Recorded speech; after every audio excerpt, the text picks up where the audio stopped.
Sebelum era judi online menyerang tanah air, masyarakat mengenal togel alias toto gelap sebagai salah satu bentuk judi yang terbilang mudah. Cukup menebak angka yang muncul pada mesin undian, pemenang bisa mendapatkan keuntungan berkali-kali lipat dari modal yang dikeluarkan. Tapi dari togel, muncul aktivitas dari sebagian pelaku yang terbilang aneh. Dari mencocokkan plat nomor kendaraan yang kecelakaan untuk dipasang, sampai menangkap kodok untuk dikerok dan dilihat angka yang muncul. Apakah semua itu memang bisa membantu mengungkap angka yang akan keluar?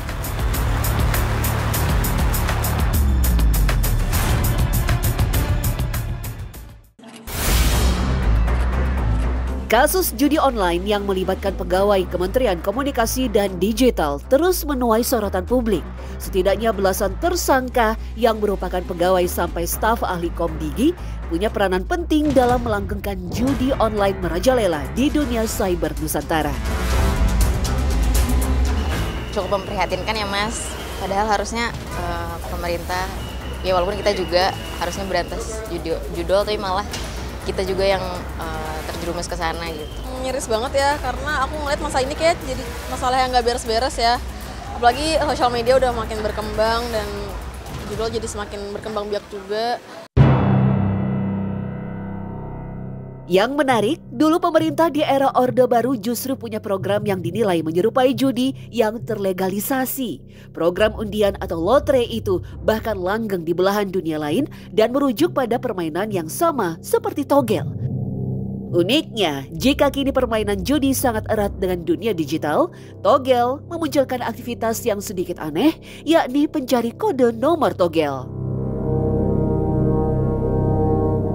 Salah satunya Jaki, pria yang usianya hampir setengah abad ini mengaku puluhan tahun menjadi pencari nomor togel demi mendapatkan keuntungan yang instan. Awalnya saya cuma iseng-iseng, terus dapet, akhirnya saya terlilit utang. Awalnya terlilit utang, nah, saya berpikir kalau saya dapat togel kan bisa untuk bayar utang gitu. Pernah ditanya sama teman, pernah mimpi apa, cerita. Akhirnya teman saya dipasang togel, dia dapet. Akhirnya saya ikut-ikutan. Dari mimpi nggak pernah dapet, akhirnya teman ngajak info ke makam, ke ini. Begitu tergila-gilanya pria asal Tangerang ini terhadap togel, dia bahkan melakukan berbagai cara yang nyeleneh untuk mendapatkan nomor togel. Salah satunya adalah ngerok kodok. Hanya dengan berbekal kertas khusus yang dibakar, Jaki rela melakukan sesuatu yang di luar nalar, yakni melapisi punggung kodok dengan abu untuk kemudian dilihat nomor yang tertera.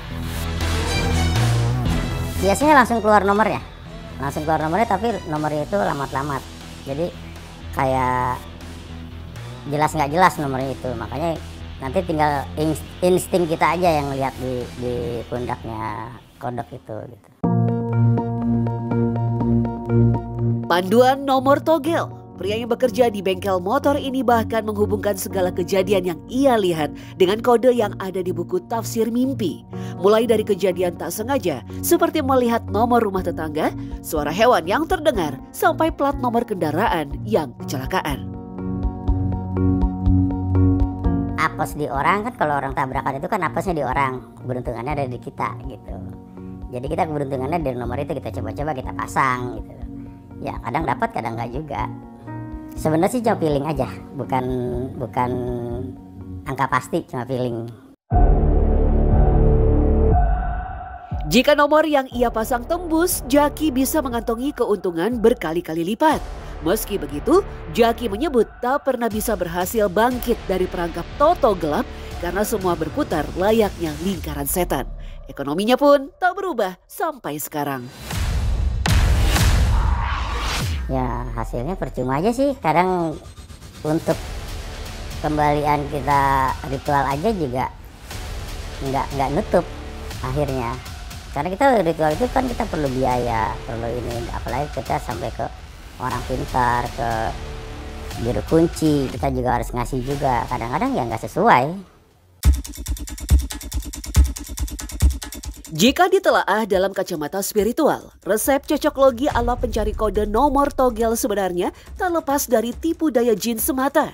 Keinginan mencari keuntungan instan bak gayung bersambut dengan hasutan dari jin yang menyesatkan. Setre atau makam ini merupakan salah satu tempat untuk penyucian diri sebenarnya di dalam tradisi Nusantara kuno ya. Maka nggak heran kalau banyak sekali petunjuk-petunjuk yang bisa didapatkan di Setre. Tapi ini juga hal yang negatif karena mereka larinya ke arah judi yang memang di Indonesia ini nggak legal sama sekali seperti itu.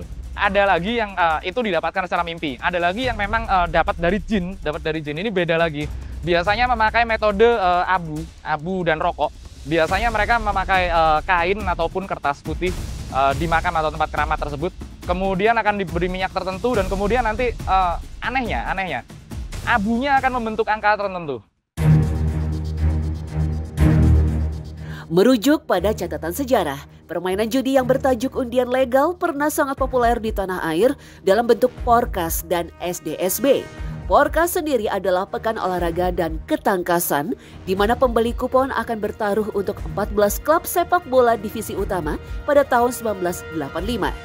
Saat itu pemerintah Orde Baru berkelit bahwa Porkas tidaklah sama dengan judi angka karena peserta hanya menebak menang, seri, atau kalah.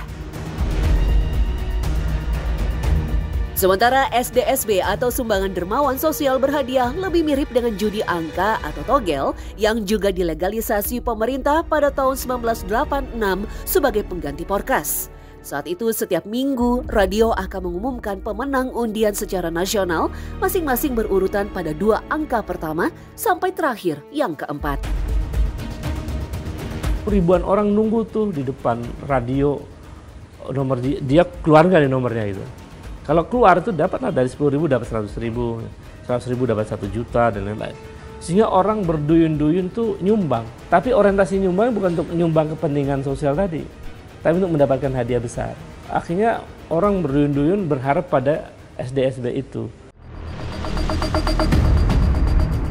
Setidaknya pada tahun 1987 saja, undian ini mampu meraup dana dari masyarakat sebesar 221 miliar rupiah. Karena tekanan masyarakat dan Majelis Ulama Indonesia, tepat pada tahun 1993, SDSB resmi dihapus. Jadi ya, situasi itu kemudian secara sosiologis masyarakat kita menjadi tidak produktif, ya bergantung dengan SDSB itu. Makanya kemudian teman-teman aktivis muda ikut-ikutan tuh demo agar SDSB dibubarkan. Dan besar demonya ke istana itu, demo terbesar di era Orde Baru sebelum peristiwa 98. Itu tahun 92-93 itu kalau tidak salah ya. Yang unik, praktek judi faktanya pernah menjadi tulang punggung pembangunan Jakarta sekitar 50 tahun silam. Pada 1966, Ali Sadikin yang dilantik menjadi gubernur Jakarta terkejut saat mendapati anggaran dari pusat yang hanya 66 juta rupiah untuk 1 tahun. Di Jakarta unik karena kondisi ekonomi memburuk setelah berakhirnya pemerintahan Orde Lama Soekarno. Gubernurnya waktu itu Ali Sadikin. Nah, Ali Sadikin punya mimpi besar bagaimana menata kota Jakarta, tapi nggak ada uang.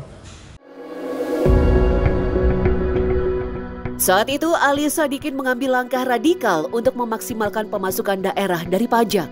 Salah satunya adalah melegalkan judi yang berpotensi menarik uang pajak yang besar. Tepat pada 1967, Ali Sadikin melegalkan perjudian sekaligus mengadakan tender untuk izin perjudian. Hasilnya, beberapa kasino legal berdiri di Jakarta dengan berbagai permainan mulai lotre sampai tebak angka. Kebijakan ini pun berhasil. Pemasukan Jakarta melesat, bahkan digunakan untuk membangun berbagai fasilitas publik. Setidaknya pada akhir kepemimpinan Ali Sadikin, anggaran pembangunan Jakarta mencapai angka 122 miliar rupiah atau setara 1.800 kali lipat dari awal. Semangatnya Ali Sadikin itu dia meyakini dengan uang yang beredar begitu banyak dalam perjudian, dia akan terapkan pajak besar di situ. Jadi pajaknya itu yang dipakai untuk membangun Jakarta. Lantas, bagaimana nasib Indonesia jika judi online tak kunjung diberantas? Padahal semua orang pasti tahu bahwa kemungkinan menang dalam judi tak lebih besar dari ujung kuku. Pemenang sebenarnya adalah para bandar yang sanggup menipu jutaan orang dengan iming-iming keuntungan instan.